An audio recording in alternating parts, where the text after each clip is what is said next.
Hello and welcome back to my channel. Today we have an actually on time monthly reading recap. These are the 39 books that I read in October, so let's go through all of them in the order that I read them in.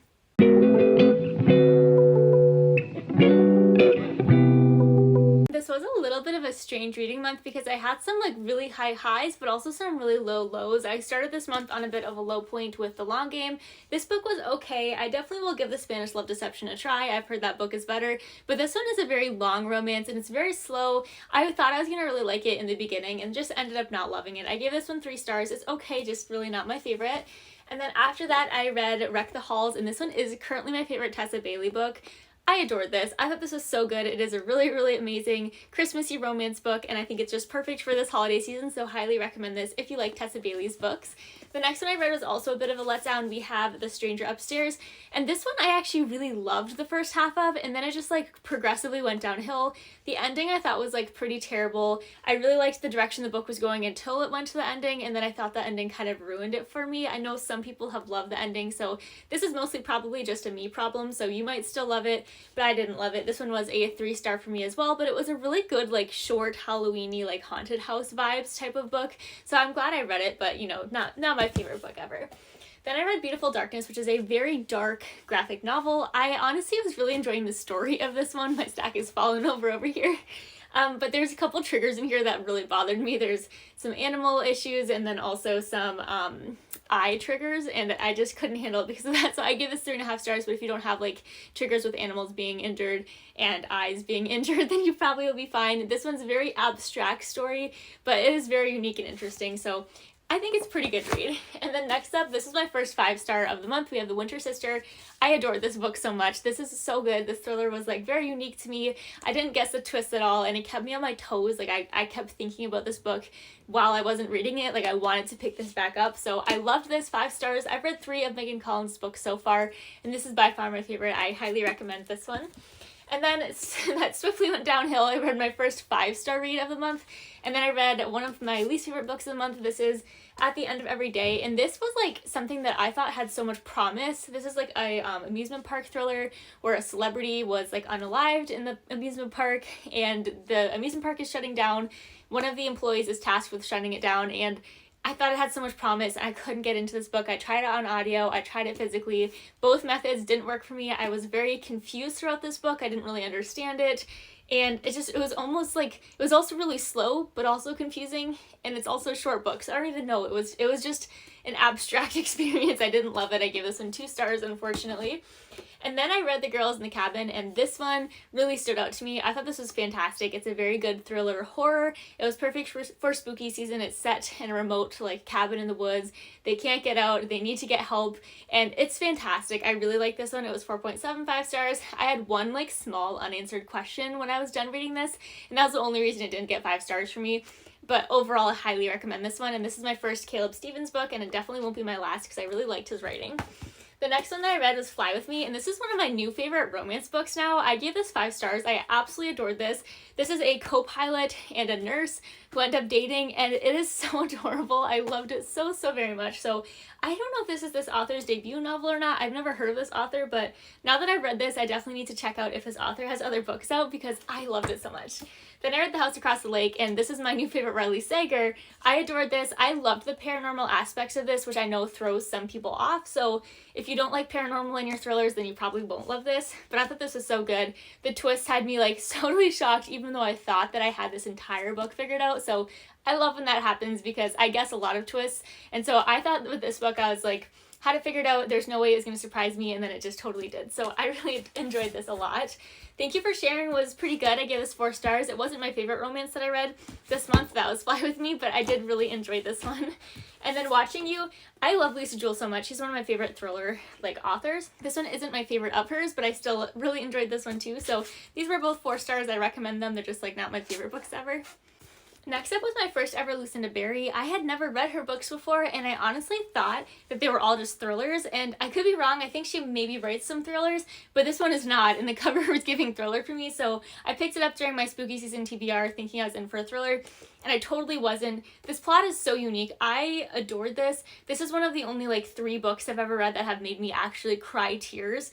I I don't have enough good things to say about this. It's such a unique book. Check your triggers because there are many possible triggers in this book, but I adored it, and I'm currently reading my second Lucinda Berry because I can't get enough now, so highly recommend. Probably not like maybe the best place to start with her if you're expecting it to be more thriller-y. This one is definitely quite a crazy and wild book, but it's fantastic. And there's a twist at the end of this that had me just like floored. It was insane. Ninth House I can't really comment on. I have not been in the mood for this book for months. It has been on my TBR since August. I've been like trying to force myself to read this, and for some reason I just like never wanted to, and I just forced myself to read it anyways in November, which is never a good idea. So I didn't enjoy this because it felt like a chore that I was like having to read this book. So I'm gonna give this a try sometime in 2024 when I'm actually in the mood for dark academia, because I know I'll probably actually really love this book when I give it like a fair shot. But I did finish this book and I didn't love it right now because I didn't want to be reading it, if that makes sense. So I'm not going to rate this publicly right now, but I didn't love it, but I think I will when I'm in the right mood for it. I did read the entire series for the Sheets graphic novel. The other two books are further on, but I thought this is so cute. I give this 4.5 stars.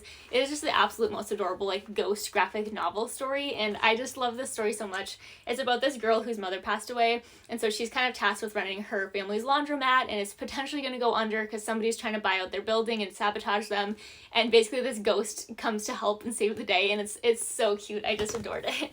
The birthday girl is honestly like really not memorable. There's like not a whole lot like interesting that happens in this book. It's a thriller. It's nothing groundbreaking. I give it 3.25 stars. It's okay. It's just super not spectacular. And then what is spectacular is The Never-Ending End of the World. This book blew me away. This is like a 450-page sci-fi book, and I read this in one singular day, which I never do with sci-fi because like that's a lot of pages for a sci-fi, and sci-fi is like a more heavy topic normally, and this like post-apocalyptic.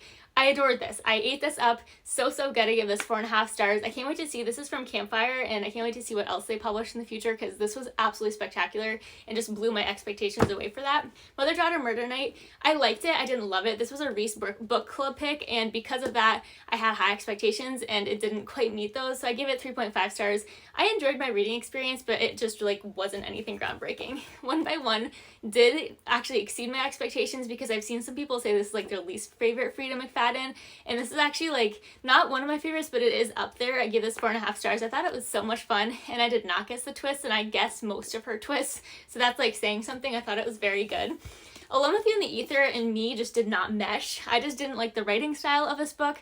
Most people absolutely love this. I gave this personally 2 stars just because it just didn't work for me, but I could see why like the story would be amazing if the writing style like worked for you, if that makes sense. So don't take my opinion too heavily. Read this if you'd like, because I know most people really love it. And then next up we had The Family Plot. This is another one of the Megan Collins books that I've read. I love this. I give this 4 stars. It is such like an eerie, creepy book. It's about this family that's like obsessed with true crime. They're a homeschool family, and it's like interwoven into their like homeschool curriculum, and they live on this like remote estate. It's so creepy and so good, and I just really liked it a lot. Wrong Place, Wrong Time was 4.25 stars for me. I really didn't expect this to be like a time loop thriller, and that's what this is, but I actually really loved it. So once I got past the like shock of that being like what this book is about, I definitely got my enjoyment's worth out of this. Alice Feeney's Daisy Darker was my first book by Alice Feeney, and I didn't love it. I didn't think it quite lives up to the hype. I give it 3.5 stars because I did enjoy it, but it wasn't like anything spectacular. And then what was spectacular was A Flicker in the Dark. This was 5 stars to me. I actually had things in this plot that like I found huge issues with, like they didn't make sense. She needed to tie some things up better and maybe explain some things, but this was so good. I enjoyed it so much that it got 5 stars anyways. I've read her other book too. Her second book I think is called All the Dangerous Things, and that one got 5 stars as well. I really love her writing for thrillers. It's just fantastic, so I can't wait to see what else she publishes because she's a pretty new author. And then I read Do Not Disturb by Frida McFadden, and this one's pretty good. It's not my favorite of hers. I give it 3.75 stars. For some reason, I just wasn't as like sucked into the story. I thought it was interesting, but like it didn't grip me as much as some of her others do. Death Valley did not work for me at all. I don't think I'm the right person for speculative fiction. I couldn't get past the woman having to like walk into a cactus and then like hanging out with like her dad as a child and her husband as like a teenager. It was too abstract for me. My brain didn't understand it, so this wasn't for me. I gave this personally 1 star because it just didn't work for me, but I know some of the people I've seen review this have absolutely loved this one.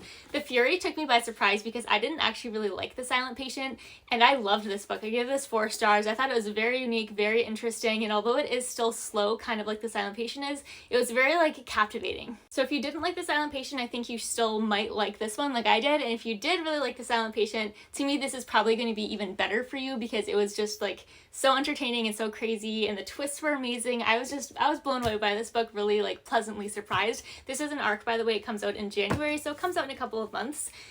Then I read my favorite book of the month. This is The Well of Ascension, Mistborn, the second book. I don't even understand. I didn't think the first book could be beat by anything. This book blew me away. Like, I'm so obsessed with this world. I'm currently reading the third book in the series right now, and I have lined up all the rest of the books in Era 2 now to read afterwards because I'm so obsessed. Brandon Sanderson can do no wrong. This book is obviously 5 stars. Favorite book of the month. Could not recommend it more. Next up was A Sundown Motel. This is my first Simone St. James book. It won't be my last. I really liked this book, but I think it could have had more action and kind of like more scares throughout it because this is based in a haunted motel, so like there's so much potential there, and it just wasn't quite as like fast-paced or thrilling as I was hoping for it to be. But 4.5 stars, I still really loved it. It just like, I felt like had more potential that it didn't quite live up to.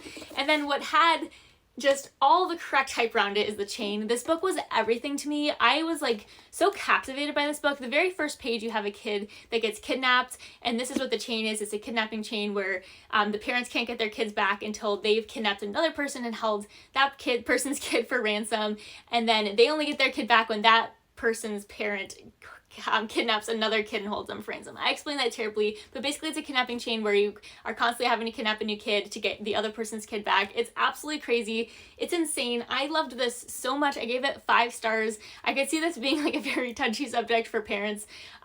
So check your triggers on this one, but I adored this so very much. It was definitely, I haven't really thought about this, but it's probably one of my favorite thrillers I read this month, if not my very favorite one. I'll have to do like some thinking on that, but I think this might take the cake because it was so good. And then quickly going downhill, Murder in the Family really didn't live up to the hype at all. This is the book that you're supposed to like solve along the way. It's a bunch of media and like it's a TV show that you're witnessing trying to solve this true crime situation. And I just didn't think this was executed correctly. It's not really a situation where you're solving as you go. The ending is exactly what me and my friend group who was buddy reading this kind of hoped it wouldn't be, where it's just kind of like a cop-out of who did it, and it doesn't like give you evidence of that along the way. It just kind of like at the end springs who it is and then explains like some stuff you didn't know that makes that be the case. I thought this was such a chore to pick up. It was very like boring. It felt like my job to pick up and read this book, which is not what reading should be. Honestly, I wouldn't DNF'd this if I wasn't reading this with a group. I gave this 2 stars. It was okay. The very like ending was a little more interesting to read because like things were actually happening at least, but really don't love this. I know a lot of people have said that reading it on audio format was easier and better, so if you're gonna read this, probably try out an audiobook. I know they have like a full cast, I think, doing the audio. It's really not great physically, so highly recommend if you read this to do it on audio. And then 'Twas the Night Before Christmas was really strange to me because this gives like, to me, Christmas like dog cozy book, but it's actually like a procedural mafia book, and I just wasn't ready for that. I guess it's technically still a cozy mystery, but I don't really like mafia books and I'm not a procedural kind of girly, so this wasn't for me. I could have known that just by looking more into it, so that's my own fault, but I gave this one 3 stars or 2.5 stars. It's totally like right in the middle. It's totally fine. I know some people love this, but it's just not like my type of book, but it's well done for what it is. And then Final Girls by Riley Sager is my least favorite of his books, unfortunately. It was still okay, but it follows like a very straight and narrow path where everything that happens is exactly what you think is going to happen, and I didn't really like any of the characters, so this was nothing groundbreaking for me, but I still enjoyed it. I gave this 3.25 stars. Next up, I read the rest of the Sheets series, so we have Delicates and we have Lights. I loved these both so much. Delicates was 4.5 stars and Lights was 4 stars. The only reason this one was a little less is because exactly how I thought this series was going to end was how it ended, and it was very sad, even though it's like, it's almost like a heartwarming sad. It's exactly how it should end, but like I just didn't want it to end that way. So I love these. I wish there was more books in the series because I ate these up so easily. They were so good. So highly recommend if you like young adult graphic novels.